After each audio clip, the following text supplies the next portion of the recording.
એક જ ઉદાહરણ આપું, નાલંદામાં 10,000 વિદ્યાર્થીઓ ભણતા હતા અને 1,000 આચાર્યો હતા. મોહમ્મદ બખ્તિયાર ખાલી 250 ઘોડેસવારો લઈને ગયો, 250 ઘોડેસવારો, 10,000ના માથા કાપી નાખ્યા. અને નાલંદાની જે લાઇબ્રેરી છે દુનિયાની મોટામાં મોટી, હળગાવી દીધી.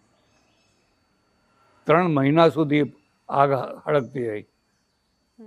તો 250 માણસો આ 10,000ને કેમ માર્યા? એમાં શતાવધાની હતા, અષ્ટાવધાની હતા, વેદ વેદતા હતા, શાસ્ત્ર વેદતા. કોઈને શસ્ત્ર પકડતા નહોતું આવડતું. અહિંસા પરમો ધર્મ, અહિંસા પરમો મરો. હવે અહિંસા તો અંગ્રેજો સામે ચાલે, હૈદરાબાદમાં ના ચાલે, જુનાગઢમાં ના ચાલે, કાશ્મીરમાં ચાલે છે. અહિંસા તો અંગ્રેજો સામે ચાલે. તો કાયદાનું રાજ હતું. એટલે જો ગાંધીજીને હિટલર મળ્યો હોત તો ખબર પડત